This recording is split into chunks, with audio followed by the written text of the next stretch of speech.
Hermanos, buenos días.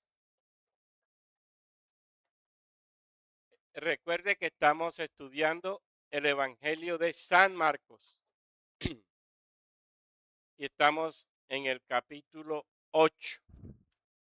Vamos a terminar el 8. No creo que lo termine hoy con con lo que hay que decir y comenzaremos el nuevo enseguida. Eh,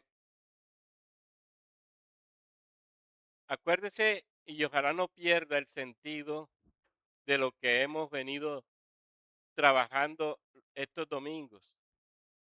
Tanto el pastor Efraín como el pastor Carlos y luego yo hemos venido trabajando en secuencia ese capítulo 8 y miren hasta dónde va a llegar Jesús hoy.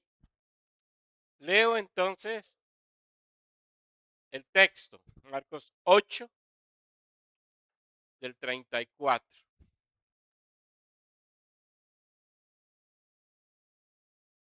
Y llamando a la gente y a sus discípulos, les dijo, si alguno quiere venir en pos de mí, niéguese a sí mismo y tome su cruz y sígame. Porque todo aquel que quiera salvar su vida la perderá, y todo el que pierda su vida por causa de mí y del Evangelio la salvará. Porque ¿qué aprovechará al hombre si ganare todo el mundo y perdiere su alma? ¿O qué recompensa dará el hombre por su alma?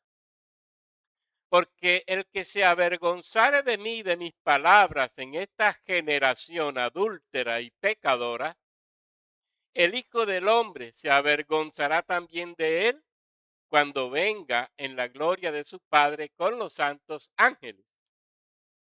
También les dijo, de cierto os digo que hay algunos de los que están aquí que no gustarán la muerte hasta que hayan visto el reino de Dios venido con poder. Amén. Ya hemos entendido el proceso que trae Marcos en este capítulo 8. Nos ha venido educando en la fe, sobre todo nos ha venido educando en cuanto a Jesús como Mesías de Dios. Todo lo que Jesús ha hecho nos está mostrando que realmente era el enviado de Dios, era el Mesías de Dios. Y ahora el Señor va a precisamente hacer un llamado luego de la controversia que antes tuvo con Pedro y los discípulos. ¿Se acuerdan, verdad? En el texto anterior, usted puede darse cuenta que Jesús como Mesías se presenta como aquella persona que viene a sufrir, que viene a padecer. Y Pedro le dice, ¿cómo se te ocurre, Señor? Eso no te puede pasar. Dice el texto que lo reconvino. Esa palabra en griego es bastante fuerte. Es como quien dice, regañó a Jesús. Y Jesús lo va a tener que frenar y decirle, Pedro, no estás viendo las cosas como las ve Dios. Fíjense, la visión de Pedro estaba sustentada según la tradición judía. ¿Qué Mesías esperaban? Un Mesías líder, un Mesías militar, un Mesías libertador. ¿Quién iba a pensar que Jesús Mesías, hijo del hombre, que se presenta en Daniel como glorioso, va a pasar por la muerte, va a pasar por el sufrimiento? Y por eso Pedro dice, Señor, ¿cómo se te ocurre? Y el Señor le aclara a Pedro, estás viendo mal las cosas, muy mal. Y le aclara por qué. Sencillamente, el Señor, como Mesías, fíjense que él usa una palabra, es necesario que el Hijo del Hombre, es necesario que el Hijo del Hombre padezca. Es decir, le va a mostrar a Jesús que si él no pasa por el sufrimiento, muerte y resurrección específicamente, no habrá redención. Pedro no había entendido eso. Jesús simplemente le va a mostrar a Pedro y a los 12 que están ahí, tienen que entender, para Dios un Mesías sin cruz no es Mesías. Y si no hay cruz, no hay redención. Y sin cruz, Jesús perdió el tiempo. Y luego viene este llamado. Dice aquí Marcos, perdón, llamando a la gente y a sus discípulos les dijo, si alguno quiere venir en pos de mí, niéguese a sí mismo y tome su cruz y sígame. Hay un llamado ahora. Y un llamado a estar como discípulo de Jesús, para ser de Jesús y estar con Él. Y estar con Él siendo discípulo, ojo, siendo un seguidor de Él. Acuérdese de la palabra griega para discípulo, un seguidor, uno quien va detrás de Él, uno quien va con Él aprendiendo de Él. Y es interesante porque piense que en la cultura judía, ¿quién escogía el discípulo? El alumno. Perdón, el maestro. El alumno, el discípulo era quien escogía a su maestro, quien escogía a su rabino. Buscaba entre los rabinos de Israel cuál era para él el mejor y con ese se matriculaba. En este caso Jesús es quien escoge y había escogido ya algunos, en este caso, para que estuvieran con él y para mostrarles quién era él y para mostrarles su gloria y para mostrarles realmente cómo se vive la vida de Dios. Si alguno quiere venir en pos de mí, Marcos antes se lo había dicho como un imperativo, vengan en pos de mí, venid en pos de mí, venid en pos de mí. Un llamado al discipulado concreto. El mismo Señor está haciéndolo. Y los llama precisamente para que ellos puedan descubrir quién es, para que puedan aprender realmente la escritura, para que aprendan a ser testigos y lógicamente para que puedan quedarse en este mundo como continuadores de la obra de Cristo. ¿Qué mejor maestro que Jesús? Ninguno. Ellos aprenderían del mismo maestro para luego ser testigos en el mundo y la iglesia entonces seguirá extendiendo. Fíjense que ya había pasado. Ellos mismos son ejemplos. Ellos dejaron sus redes y le siguieron. Ahí están con él. Ahora, fíjense que el discípulo va detrás de Jesús, sigue sus pasos, sigue sus instrucciones, sigue sus estrategias, sigue su rumbo, sigue la misma vida del maestro. Inclusive en la Gran Comisión lo va a dejar claro. Ahora, si soy discípulo de Cristo, tengo que ser como Cristo. Tengo que llegar a ser como el maestro. Esa era la enseñanza de aquel tiempo. Si yo soy discípulo, tengo que llegar a ser como mi maestro. Es decir, tengo que ser reflejo de aquel que me enseña, que me instruye y que me da testimonio de aquello que me da como conocimiento. Pero en este caso ahora, Cristo va a hacer algo, va a decirles algo que va a ser fuerte, y fuerte por lo que implica. Él va a decir, y miren cómo dice Marcos, si alguno quiere venir en pos de mí, niegues a sí mismo. Niéguese a sí mismo es una frase que nos está diciendo precisamente que yo debo realizar una acción radical y tan radical que voy a renunciar al derecho de gobernar mi propia vida y someterme al señorío de Cristo, al señorío de su palabra, al señorío de su verdad. Sin negación de sí mismo, no hay discipulado. Y eso también que nos quede claro. Si yo no me niego a mí mismo, no puedo ser discípulo. Y eso es lo que hoy y siempre se le ha criticado muchas veces a la iglesia. Todavía siendo creyentes queremos seguir haciendo lo que queremos. Siempre estamos pensando en lo que A nosotros nos interesa y eso es lo que buscamos, pero no estamos siendo conscientes que si somos discípulos de Cristo y hemos realmente entregado nuestra vida a Él y somos conscientes también de que tenemos que negarnos a nosotros mismos, sin esa acción no hay discipulado y sin esa acción no podríamos nunca entrar en este proceso de parecernos a Cristo como maestro. Imposible. Negarme a mí mismo implicaría someterme por completo al señorío de Jesús, al señorío de su palabra y andar con base en ello. Es decir, como otro Cristo aquí en la tierra, como verdadero testigo de su palabra santa. No hago lo que me da la gana, no hago lo que yo quiero, no hago lo que yo pienso. Siempre estoy en la dimensión de hacer lo que Dios quiere que haga según lo ha establecido para mí en su santa y eterna voluntad. Ya lo hemos dicho muchas veces. Nosotros pensamos hacer cosas, luego decimos, Señor, voy a hacer esto, bendíceme.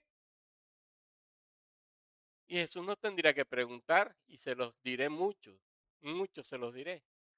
¿Eso está en mis planes? ¿Eso es lo que yo quiero para ti? ¿Estás seguro de que eso es lo que en mi voluntad deseo para tu voluntad? Y a veces no. Y entonces cuando nos pasa algo, y también se lo he dicho, le vamos a reclamar a él. No, si no estaba en su voluntad y fallaste, fuiste tú el que falló. No le eches las culpas a él. No le echemos la culpa a él. Él quiere que si nosotros nos negamos a nosotros mismos, entonces somos capaces de entender que hacemos su voluntad y esa voluntad la aprendemos desde su santa y bendita palabra. Allí está. Negarme a mí mismo, precisamente, es decir, ya no es mi voluntad, es decir, ya no es mi proyecto, es decir, ya no es mi prestigio, es decir, ya no es mi deseo, ya no es mi, sino lo que Dios quiere, lo que Dios establece, lo que Dios desea. Fíjense cómo el mismo Señor nos está mostrando hacia dónde quiere llevarnos, hacia la identificación con Él. Y eso está en toda la escritura. Identificarnos con Él. Pablo va a decir, ya no vivo yo, más vive Cristo en mí. El que me ve a mí tiene que ver a Cristo. En términos simples, diría Pablo. Así que negarme a mí mismo implica abandonar lo que yo soy y asumir lo que Cristo es en mi propia existencia. Los hombres siempre estamos buscando honores, privilegios. Y en la Biblia hasta nos da ejemplos. ¿Se acuerdan de Santiago y Juan? Concédenos que en tu gloria nos sentemos el uno a tu izquierda y el otro a la derecha. Eso es lo que yo quiero, eso es lo que tú buscas. Y le va a decir Jesús, si quieres ser grande, sirve. Si quieres llegar a altos cargos en la vida de fe, sirve. Testifica de mí, a mi voluntad aquí en la tierra. No queremos ganarnos la gloria sin mostrar a Cristo en nuestra vida. ¿Cuándo va a suceder eso? Nunca. Negarse a sí mismo es parecernos a Jesús. Negarse a sí mismo es tener conciencia de que mi voluntad no va a ser nunca sino la de Jesús. Quiero la voluntad de Jesús. Quiero estar en su palabra. Quiero estar en sus mandatos. Quiero vivir sus preceptos. Quiero vivir en su amor. Así que, ¿cómo llegar a ser grande si no siendo una persona que se identifica con Cristo y se niega en ese sentido a Él mismo? Ya no busco ser servido, sino servir. Ya no busco para mí, busco para la gloria de Dios. Ya mi vida no está en mis manos, está bajo el control de Dios. Y Él será quien nos guíe en todo el proceso de nuestra existencia. Así que negarme a mí mismo me obliga a decir no a la ira, no a la inmoralidad, no a la avaricia, no a la envidia, no a la mentira, no a la venganza, no a la autosuficiencia, no al pecado. Sí a Cristo, sí a su voluntad, sí a lo que Él quiere, sí al cumplimiento de su palabra, sí a parecerme a Él 100%. Pastor, pero es que aquí no vamos a poder, pero tenemos que luchar. Y en eso se nos critica mucho. Pareciera que no alcanzáramos ni siquiera el 50%. Ahora, ¿por qué Jesús nos pide negarnos a nosotros mismos y agrega algo más? Y tome su cruz y siga. Y aquí sí me la puso difícil Jesús. Y bien interesante es su propuesta. Si alguno quiere venir en pos de mí, niéguese a sí mismo, tome su cruz y sigan. Mano, una aclaración voy a hacer aquí. Es interesante por lo que implica para la enseñanza. Si usted lee sobre los castigos judíos que producían la muerte, ser crucificado no estaba incluido en ello. Si usted revisa los medios usados de castigo judío para alguien que cometía una falta grave contra Dios, ¿qué le esperaba? La hoguera, la lapidación, la decapitación y el estrangulamiento. Eso lo dice la Biblia claramente. En la ley de Moisés estaba definido. ¿Y por qué Dios aplica eso? Dice, para eliminar el mal de en medio de Israel y preservar la fidelidad al pacto con Dios. Ahí está. Las penas capitales, ¿para qué? Para quitar el mal de en medio de Israel y preservar la fidelidad del pueblo al pacto. Y eso lo va usted a encontrar repetidamente en el Antiguo Testamento. Siempre Dios estará diciendo cuando aplica una de estas formas, quitarás el mal de en medio de Israel o de en medio de ti. Deuteronomio 13:5, 17:7, 17:12, 19:19, 21:21, 21:22, 22:24. Hay una lista grande sobre eso. Dios siempre mostrando formas de eliminar el mal usando este tipo de acciones. Muerte en la hoguera.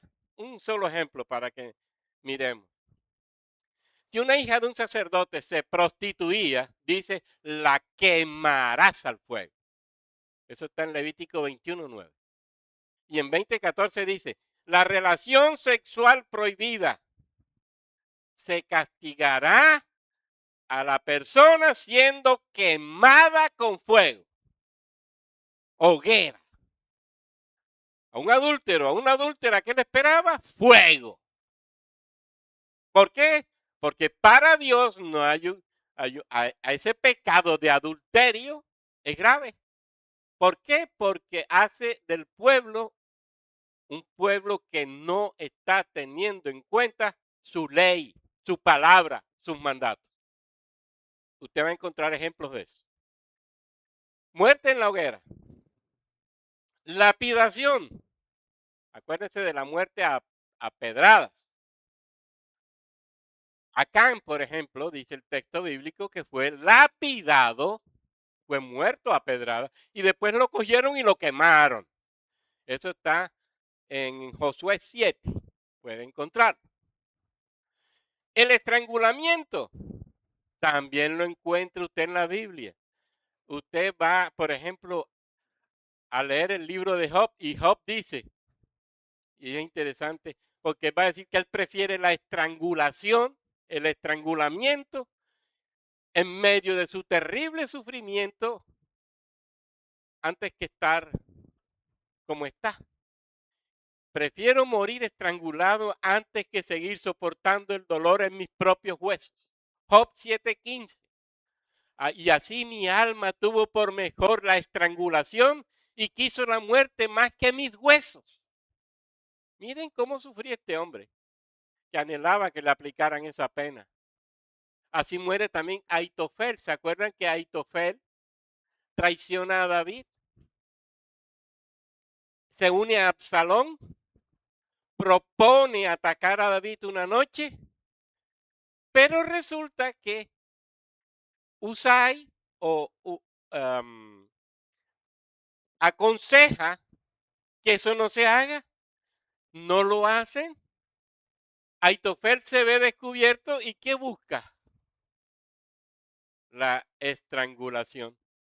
Él sabía lo que le esperaba. Murió. Si yo traduzco la palabra que aparece ahí en hebreo, dice murió por estrangulamiento autoinfligido. Él sabía lo que le esperaba.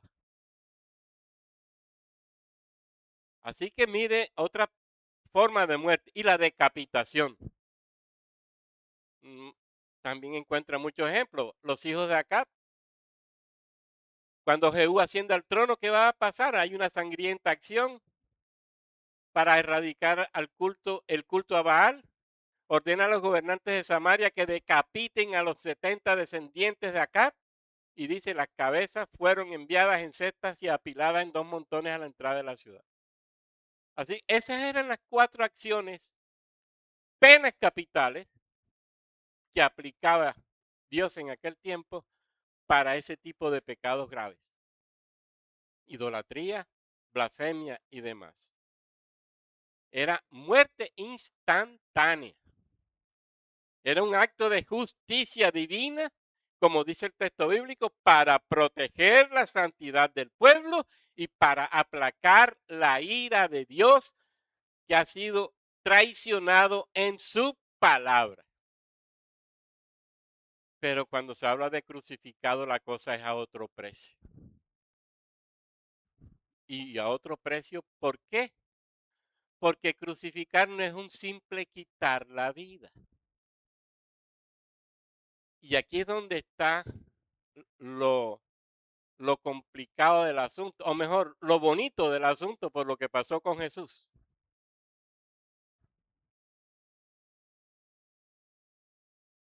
Un muerto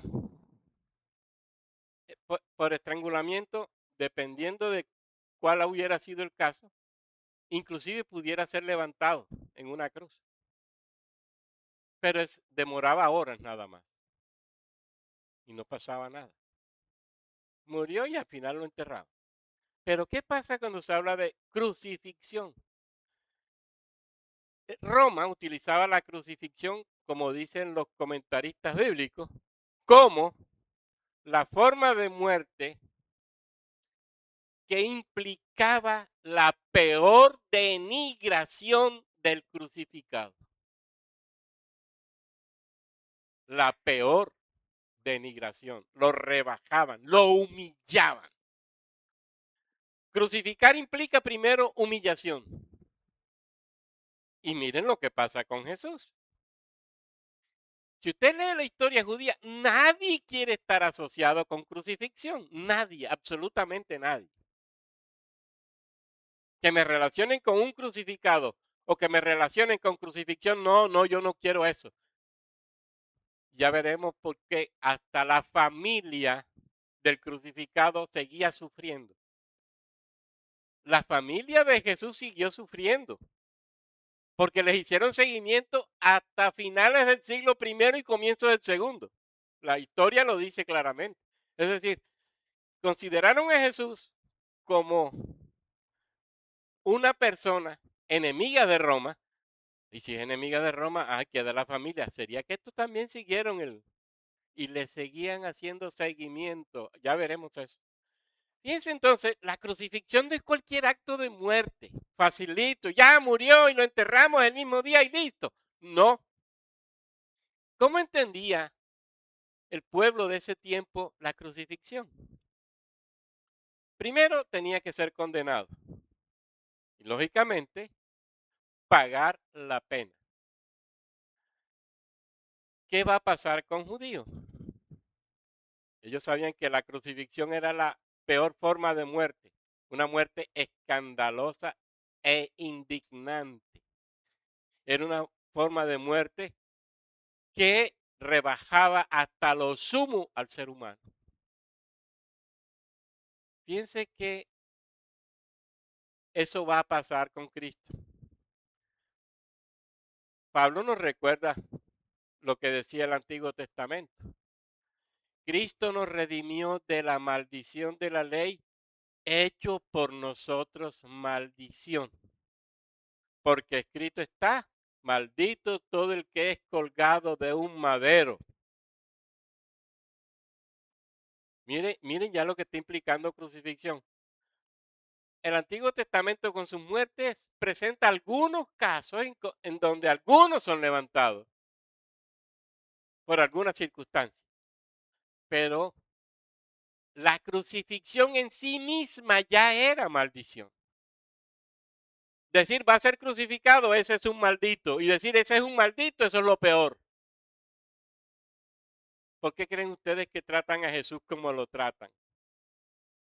Ahora, claro, la maldición en Jesús es representativa, es sustitutiva.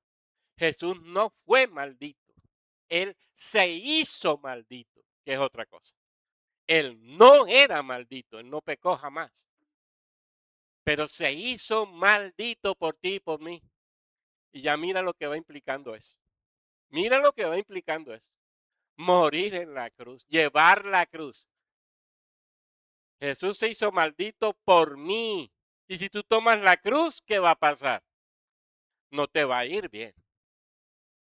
No te va a ir bien. Lo primero que te voy a decir es vas a sufrir.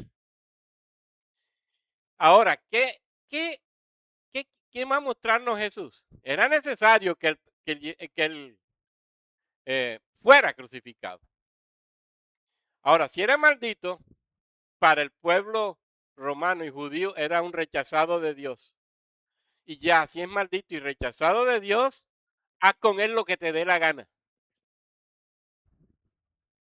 Pierdes tu dignidad, pierdes tus derechos, pierdes tu autonomía, pierdes esa condición humana, todo lo pierdes.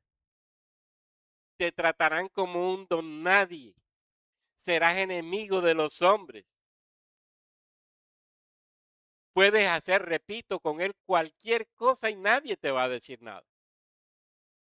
Mira lo que se hace Jesús por ti y por mí. Y piensa ya en lo que significa tomar la cruz. Ahora, en lo familiar y en lo social, ser pariente cercano o lejano de un crucificado era una gran ofensa a la familia. En Israel se exaltaba la identidad de una persona y su unidad con su familia, con su casa paterna, con su clan, con su tribu y con su pueblo. Esa era la división de Israel. La vergüenza no la sufría solo el crucificado, sino también su familia y su casa paterna. Casa paterna es la familia extensa. Miren hasta dónde está llegando ya el hecho de ser crucificado.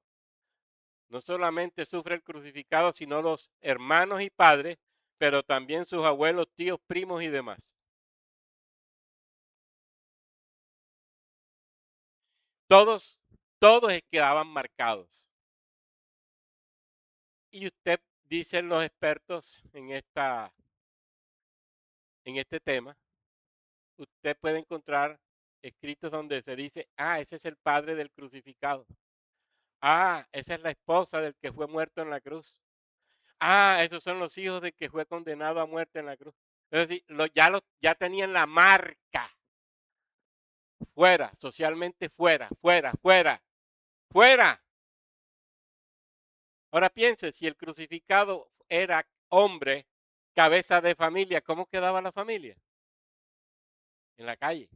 ¿Y de qué vivía?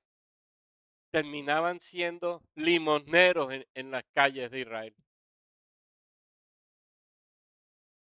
Las consecuencias económicas eran serias. Padecían grandes dificultades para subsistir. Y en una cultura de honor y vergüenza como era esa, había un rechazo social profundo. Tomar la cruz, ¿qué significaba en ese entonces? ¿Y qué puede significar hoy? A nosotros es probable que no nos pase ese tipo de circunstancias. Pero si estamos en Cristo, piensa en lo que significa tomar la cruz. Tomar la cruz no es un simple morir, no es un simple morir. Es morir por causa de Cristo, ser perseguido por causa de Cristo, ser ultrajado por causa de Cristo, ser preso por causa de Cristo, ser golpeado por causa de Cristo. ¿Nos está pasando eso? No. ¿Y por qué no? De pronto nos falta valentía para predicar el Evangelio y ser testigos del Evangelio en medio de esta generación, porque no nos atrevemos a decir mucho por lo que significa. Piénselo. La viuda y los hijos y toda la familia quedaba en pobreza, perdían sus bienes, padecían dificultades para subsistir, les hacían seguimiento por traición o por rebelión, les podían confiscar sus bienes, todo lo podían perder.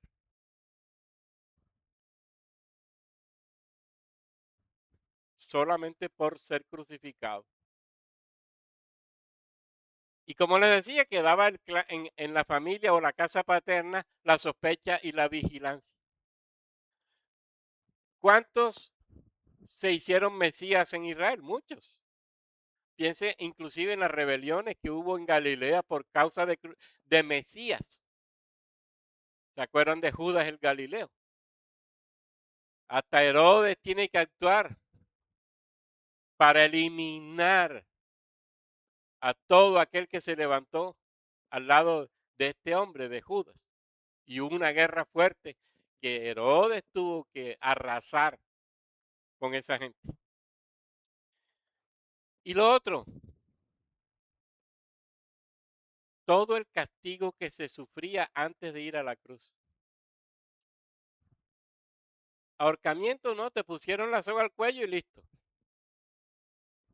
Piedras te pusieron en medio, te mandaron 4 o 5 pedradas con una piedra grande y listo. Pero crucifixión, vas a sufrir. Porque no es simplemente llévalo a la cruz y que lo pasen ahí. No. Como es un don nadie, antes de la cruz lo tratamos como un don nadie. ¿Y qué le pasó a Jesús? Lo trataron como un don nadie. Del trato del don nadie dependía la muerte en la cruz. Si yo quiero que ese tipo muera rápido, dale todo lo que puedas de castigo antes de llevarlo a la cruz. Que se desangre, que reciba golpes en partes del cuerpo importantes, haga todo lo necesario por debilitarlo, no le dé agua, no lo deje dormir, no lo deje descansar, haga todo lo necesario y después llévelo a la cruz. Usted va a encontrar en la historia judía que a muchos los trataron suave y murieron mucho más lentos. Pero cuando yo te quiero eliminar, lo que se hace antes de la cruz es demasiado fuerte y demasiado violento. Y escúpanlo y golpéenlo y rompanle la cara y pártanle los brazos y rompanle el cuerpo. Eso pasaba. Para gloria del mismo Dios, a Jesús no le rompieron ningún hueso, pero sí lo trataron mal. Mire que Jesús empieza a sufrir desde Getsemaní cuando suda sangre, la hematohidrosis que le dio. Y luego allá lo azotan, lo golpean, lo ridiculizan, le quitan la ropa, le quitan el manto, se burlan de él, lo escupen, le ponen corona de espinas, se lo ridiculizan. Al Hijo de Dios tomó la cruz.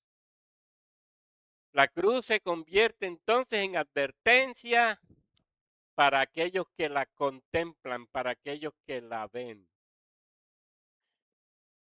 Ahora, les decía lo siguiente.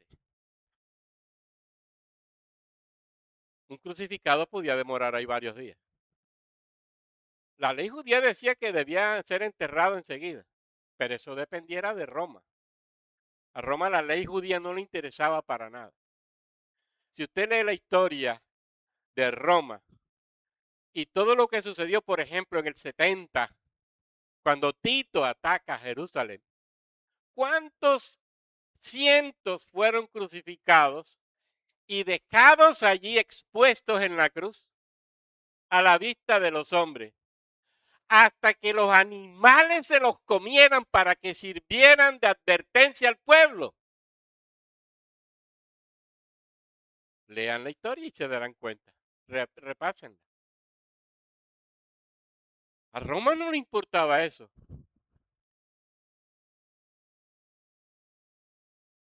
La gracia de Dios posibilitó que Jesús fuera bajado y enterrado. Pero si Roma hubiera dicho que no es no. Solo que Dios estaba detrás de los planes de su propio hijo.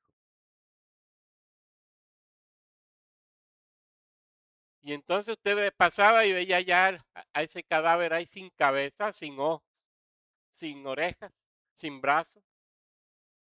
8, 10, 15 días ahí, dependiendo de lo que Roma quisiera, para que sirva de escarmiento contra el pueblo. El que se rebele sabe que va a sufrir la crucifixión.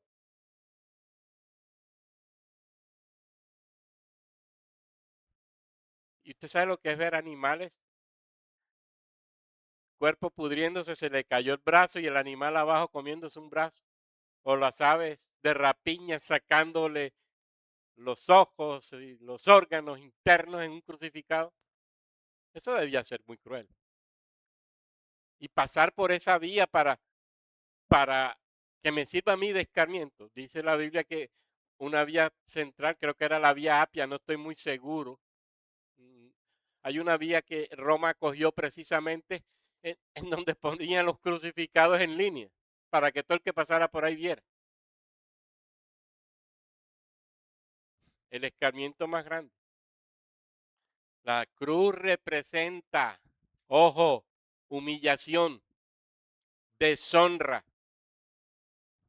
escarmiento, pérdida de dignidad, pérdida de estatus, problemas serios familiares, repercusiones serias familiares.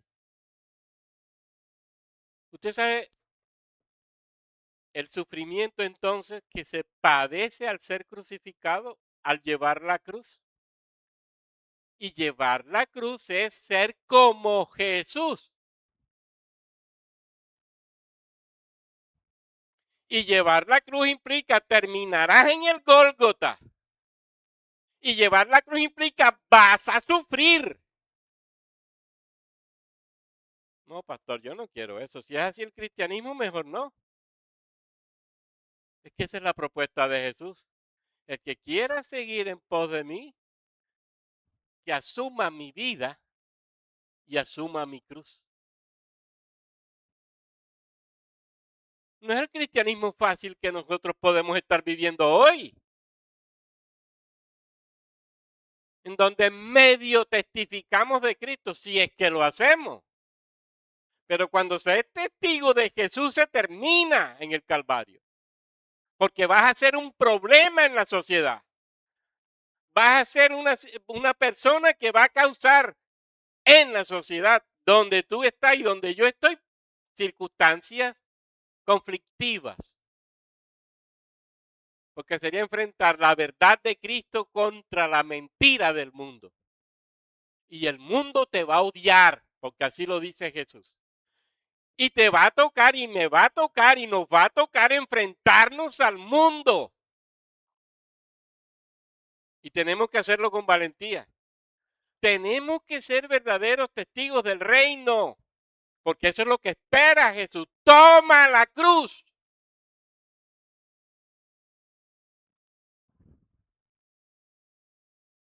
Usted oye a la gente, y yo se lo he dicho también a ustedes. Ay, pastor, tengo una cruz, mi marido. ¿Cuál marido? Pastor, es que mi situación económica es la cruz. ¿Cuál cruz? La cruz es esta. Parecerte a Jesús y testimoniar tan valientemente de Jesús que te va a causar problemas en el mundo y hasta te pueden matar por ser verdadero testigo de Jesús. Eso sí es llevar la cruz. No es el marido, no es el hijo enfermo, no es el problema económico, no es la mala salud. No, eso no es la cruz. La cruz es esto. Testifica de Jesús de tal forma que generes un choque en los que te ven, de tal forma que puedan ver que su vida no es la vida que tú tienes y les va a causar molestia. Eso es llevar la cruz.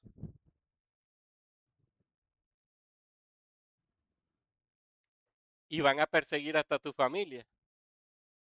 Fíjense, usted lee los escritos, por ejemplo, de Flavio Josefo, de Hegesipo, de Eusebio en su historia eclesiástica, y ellos nos van a narrar cómo la familia de Jesús después sufrió.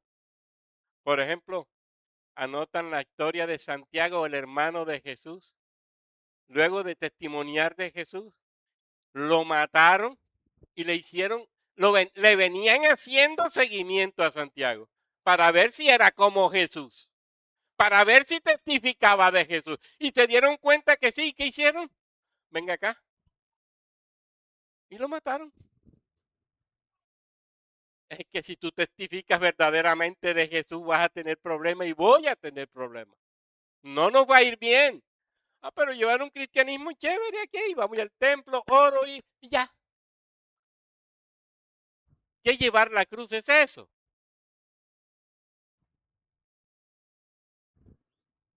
Eusebio en Historia Eclesiástica narra cómo los nietos de Judas, el hermano del Señor, fueron llevados ante Domiciano por sospechas relacionadas con su descendencia davídica y con el reino de Cristo. Es que no se salvaron. Eso no lo dicen. Pero siguieron sufriendo. Las autoridades seguían detrás.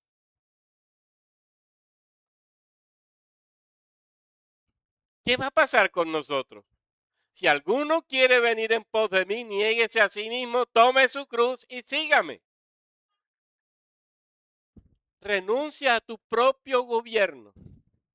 Deja a un lado tu autonomía, mi autonomía, tus deseos, mis deseos, tus proyectos, mis proyectos, tu propia vida, mi propia vida. Renuncia y renuncio a ser el centro de la propia existencia. Quito del centro mío, mi yo, tu yo, y entonces toma a Cristo en serio y vívelo, vivámoslo. Eso es tomar la cruz. Y si haces eso, te aseguro que te vinieron serios problemas. Usted oye en la televisión, acepta a Cristo y se acabarán tus problemas. No, acepta a Cristo y te vendrán problemas. Es al revés. Porque si realmente tomas la cruz, vaya que tendrás problemas.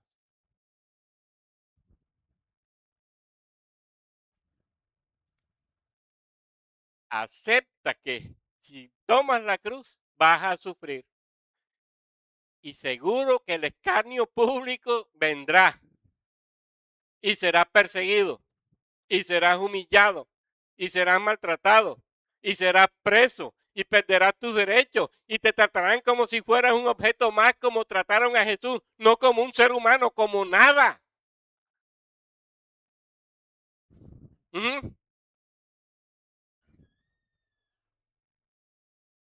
Eso es someterse a Cristo. Pero el cristianismo es fácil.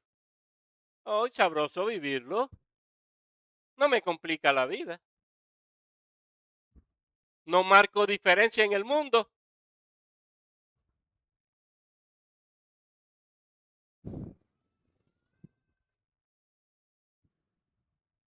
Fíjate que Pedro quiso poner su voluntad por encima del plan de Dios. Y Jesús le dijo, un momentico, Pedro, estás equivocado. Pedro, estás mal. Estás pensando como piensan los hombres, no como piensa Dios. Por eso, Pedro, es hora de que empieces a pensar según Cristo y como Cristo y ser testigo de Cristo. Ese es el costo, ese es lo que significa tomar la cruz. Ahora, tomo la cruz y le sigo. Es decir, no me aparto de él. Pase lo que pase, seguiré en el camino del Evangelio. Caminaré detrás de él hasta el final, hasta que muera.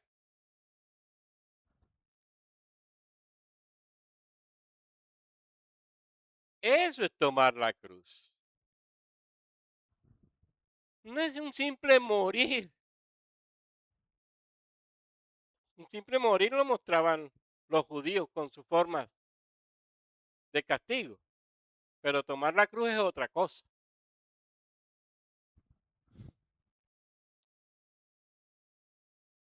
Y entonces, ¿qué espera Jesús de nosotros?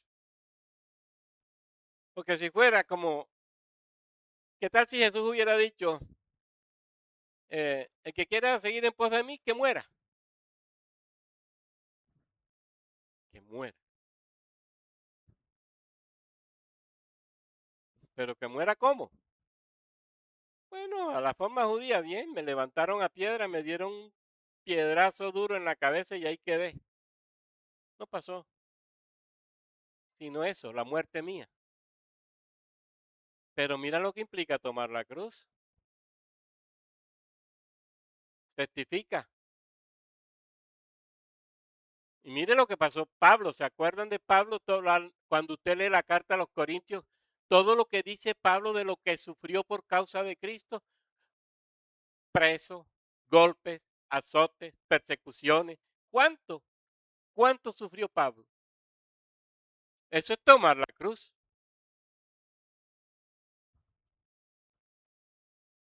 Y al final lo logró. He terminado la carrera, he guardado la fe, me espera la corona de la vida. Me importó haber sufrido por ti, Jesús, di testimonio de ti y te glorifico, Jesús. Ahora me espera la corona de la vida.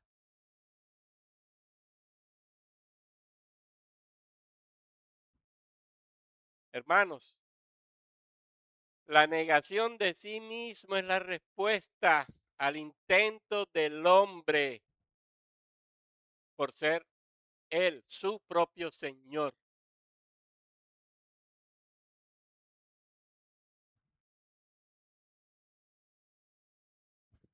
¿A quién le testificamos?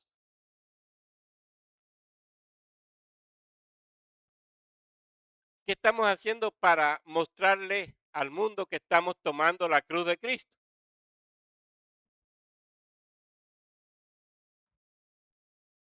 ¿Qué puedo decir yo? Mire, pastor, mire, hermano, yo estoy tomando la cruz. ¿Y cómo me lo demuestra? Eso es lo que tenemos que mostrar. Porque es probable que estemos haciendo algún intento por ahí de cualquier cosa. Pero realmente eso implica tomar la cruz. Y tomar la cruz como dice Jesús. Y seguirle como dice Jesús.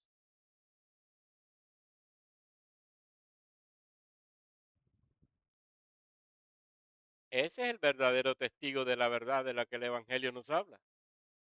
Y me seréis testigos. Y acuérdense la palabra testigo en el libro de Hechos de los Apóstoles. Busque la traducción de esa palabrita. Después que vino el Espíritu Santo. Y me seréis testigos. Y me seréis mártires. Busque la palabrita en griego. Y me seréis mártires. Es que cada cristiano que lleva la cruz es un mártir.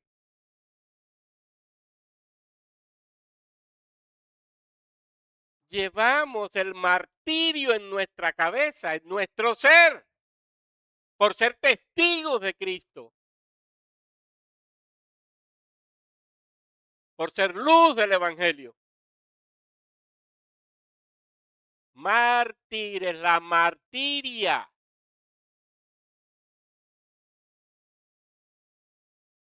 Hay un martirologio protestante. ¿Cuántos murieron por causa de Cristo? Ojalá que aparezcamos también nosotros allí. Murieron por nunca negar el Evangelio.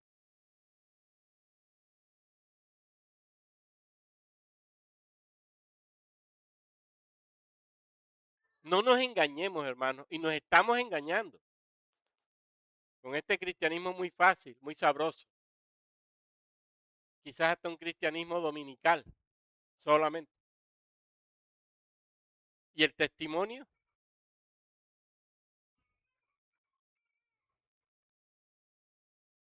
Evangelización, discipulado, servicio al pobre, al huérfano, a la viuda. Acuérdese de todo lo que tenemos que hacer.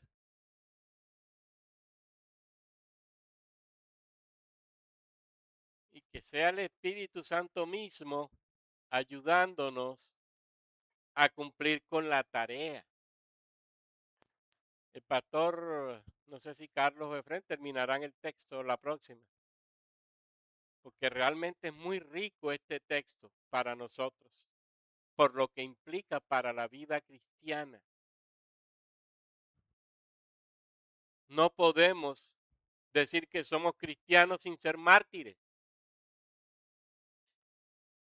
Y acuérdense, discípulo es el que está pegado a Jesús, el matetes, pegadito a Jesús, oyéndolo, siguiéndolo, pisando sus propias huellas.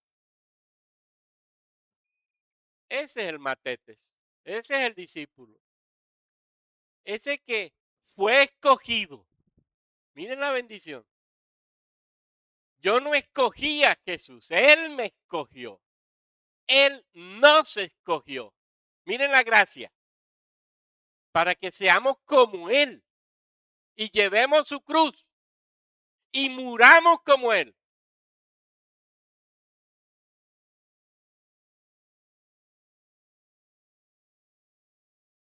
Eso es cristianismo puro. Termino diciendo, hermano,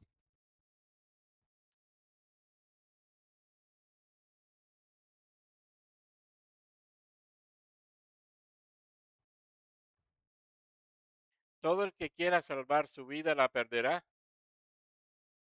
Salvar yo mi vida, ¿cómo? ¿Cómo la salvo? Por mí mismo yo no puedo.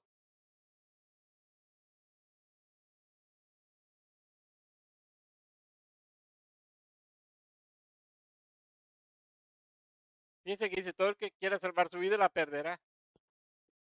Y todo el que pierda su vida por causa de mí, la hallará.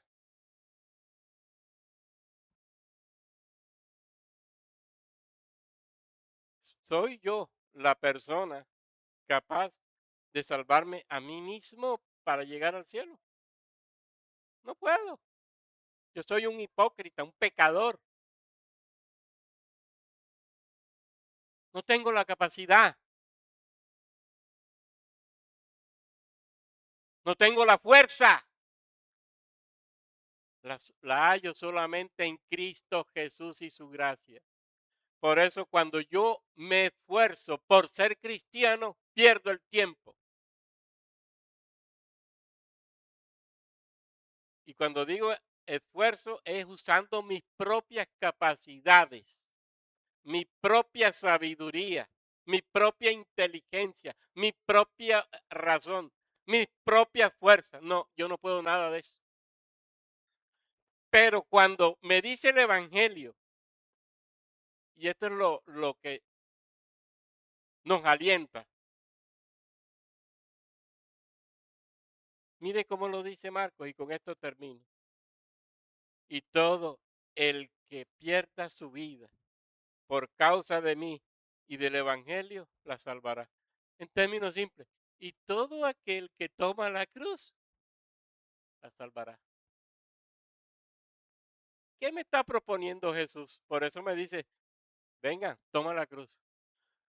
No hay salvación sin cruz. Por eso el problema de Pedro. Por eso Jesús le dice, estás viendo las cosas mal, Pedro. Estás viendo las cosas como las ve el diablo, Pedro. ¿Y por qué? Porque Pedro estaba sacando lo esencial.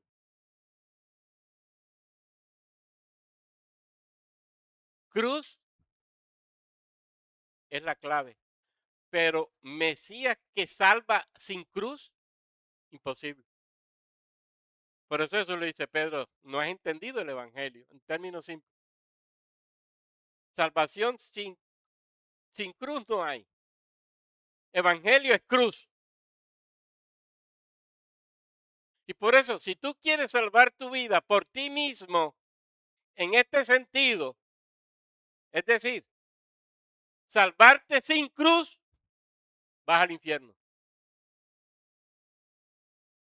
Una vida cristiana sin problemas, sin dificultades, sin compromiso, vas para el infierno. Sin testimonio, vas para el infierno.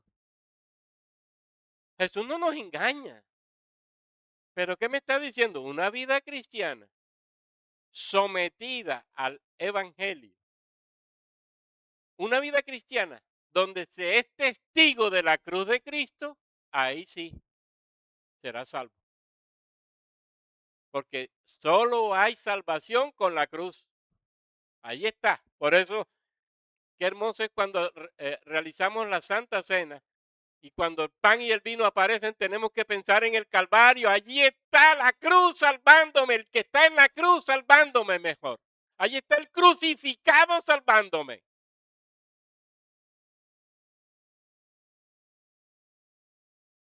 Pan y vino, pienso en Jesús, allá está en el Calvario. Manos abiertas, pies clavados, salvándome. No hay salvación sin cruz. Por eso, Pedro, entendiste mal y nosotros podemos entender mal el Evangelio. El que pierda su vida por causa de mí, del Evangelio, el que pierda su vida por causa de llevar mi cruz, será salvo.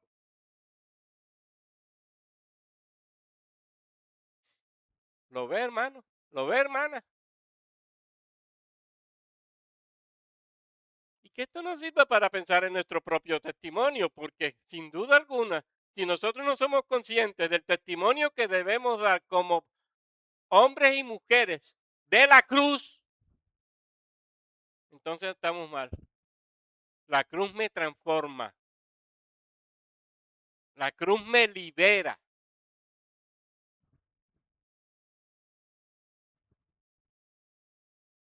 Y que sea el Espíritu Santo ayudándonos a entender estas verdades, pero a vivirlas con valentía y con coraje.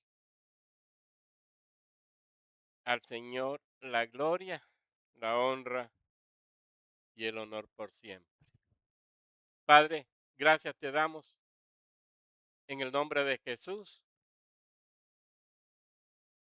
Como siempre, tu palabra es viva y eficaz, cortante como espada de dos filos, que realmente penetra hasta lo más profundo de nuestro ser y nos deja al descubierto, tal como somos, mostrando las intenciones del corazón nuestro.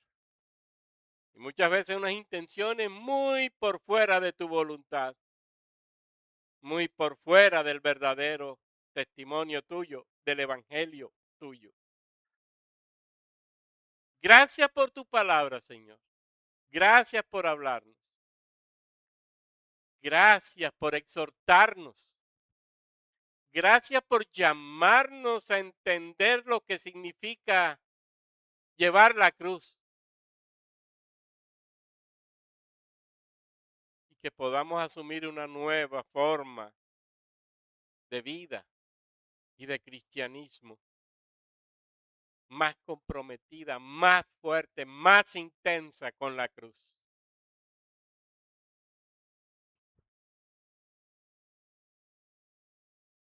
Tú sufriste el peso de la cruz. ¿Será que nosotros también, Señor? Ayúdanos para que así sea, porque para eso nos llamaste y no podemos quedarnos a medias.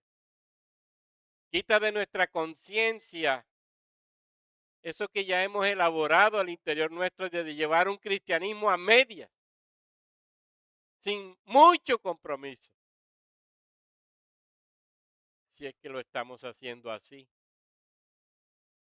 Pero ayúdanos para con valentía y coraje levantarnos en la fuerza del Espíritu y de tu palabra y mostrarle al mundo que sí somos testigos de la cruz de Cristo y que sí está el Evangelio en nuestro corazón y lo testificamos con fuerza y con valentía. Dios Trino, Dios Uno, te damos honra, te damos gloria, te damos alabanza por esta hermosa palabra, viva, liberadora, sanadora, transformadora, concientizadora, porque solo tu palabra hace eso en la fuerza del Espíritu. Ahora que seamos sal y que seamos luz con esa palabra y que el mundo nos conozca como testigos de la cruz. A ti Dios Trino y Dios Uno, gloria y honra y adoración y alabanza por siempre. Amén y amén.